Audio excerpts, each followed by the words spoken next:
আমরা আশা করব যেই কয়টা বিষয় আপনাদের সামনে উপস্থাপন করলাম সময় কম সংক্ষিপ্তভাবে আমরা চেষ্টা করব যারা ব্যবসায়ী আছি আপনি যদি সামান্য একটা দোকানদারও হয়ে থাকেন একটা ব্লেডও বিক্রি করেন একটা শ্যাম্পু বিক্রি করেন সাবান বিক্রি করেন জুতা বিক্রি করেন কসমেটিক বিক্রি করেন পানি বিক্রি করেন আপনি লক্ষ্য রাখবেন কোনটা বাংলাদেশের কোনটা মুসলমানদের কোনটা ইসরায়েলি পণ্য ইয়াহুদি পণ্য এগুলো আপনি এখন থেকে কিনবেন না। যেই মুসলমান আসবে তাকে আপনি ওয়াশ করে দিবেন দাঁড়ান আপনি স্প্রাইট চাইলেন কেন কোকাকোলা চাইলেন কেন আপনি না মুসলমান ইসরায়েলি পণ্য সেটা খাবেন কেন আসেন আপনি মজো খান আরে আপনি তাকে ওয়াশ করে দেন শুনিয়ে দেন সে কোকাকোলা চাইলো কেন তাকে 2 মিনিট ওয়াজ শুনিয়ে দেন যে আপনি কোকাকোলা চাইলেন কোন সাহসে কথা বোঝেন নাই। এখন থেকে আপনার আমি বলি না নষ্ট করেন নষ্ট করলে তো তারা লাভ পেয়েই গেল আপনি সেগুলো ফেরত দেন। আপনার কাছে কোকাকোলা ফেন্টা এই তাদের যেই পানিগুলো আছে পণ্যগুলো আছে ফেরত দেন এগুলো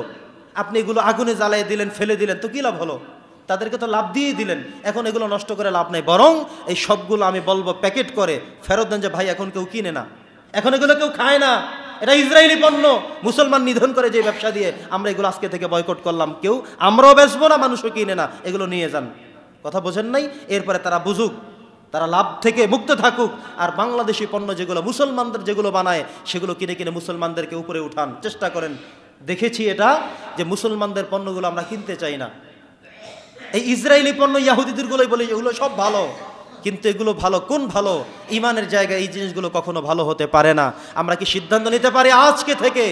যেটাই জানবো ইসরায়েলি পণ্য ইয়াহুদি পণ্য সেটা আমরা বিক্রি করবো না পারা যাবে ব্যবসায়ী ভাইয়েরা পারা যাবে মসজিদ আল্লাহর ঘরে বসে আপনারা আল্লাহর সাথে ওয়াদাবদ্ধ হন আজকে থেকে আমরা বিক্রি করবো না আল্লাহ তৌফিক দান করো আমিন। আমরা যারা আছি কাস্টমার হিসেবে আমি বিক্রি করি না কিন্তু আমি কিনতে হয় প্রতিনিয়ত আপনি দোকানে আগে জিজ্ঞাসা হয় যে এটা দিয়েছো এটা কাদের প্রোডাক্ট কোন জায়গার মুসলমানদের কিনা বাংলাদেশে কিনা আপনি জেনে তারপরে আপনি সেটা ক্রয় করার চেষ্টা করেন সবসময় চেষ্টা করবেন কারণ আপনার আমার সতর্কতা সচেতনই হতে পারে একটি বিপ্লবী সমাজ কোনো জায়গায় করবে না কোনো বাজারে করবে না আপনারা শুরু করেন। আমরা যদি প্রত্যেক ক্রেতারা গিয়ে বলি না আমি এই পানি খাবো না ওইটা খাবো আমি মজো খাবো কথা বোঝেন নাই আমি ফ্রেশ খাবো আমি আকিজেরটা খাবো আমি বাংলাদেশিটা খাবো পবিত্রটা খাবো ভালোটা খাবো যেটা আমার ফিলিস্তিনের মুসলমানদের পাশে দাঁড়ায় সেটা আমি খাবো তাহলে ওরা এটা বিক্রি করতে বাধ্য হবে তারা বিক্রি করলে আপনি খাবেন না আর ব্যবসায়ীদেরকে বলছি আপনি সেগুলো কিনবেন না বিক্রি করবেন না থাকলেও দিবেন না বলবেন যে আপনি না মুসলমান ইসরায়েলি পণ্য চান করে সেটা ইসরায়েলি পণ্য নিয়েন না এটার থেকে এটা ভালো বরং আপনি বলেন উল্টায়া যে আরে ভাই মেরি প্লাস তো ভালো না ক্লোজ আপ সেই ভালো এই কথা একবারও বলবেন না বরং আপনি এখন থেকে বলবেন প্রত্যেক ব্যবসায়ীরা ওইটা থেকে বাংলাদেশিটা ভালো কথা বোঝেন নাই দেশপ্রেম ভিতরে আনেন। আল্লাহ তাআলা আমাদের সকলকে যে সমস্ত বিষয়গুলো নিয়ে আজকে আলোচনা করলাম এবং আগামীকাল 12ই এপ্রিল রোজ শনিবার বিকেল 3 ঘটিকায় সোহরাওয়ার্দী উদ্যানে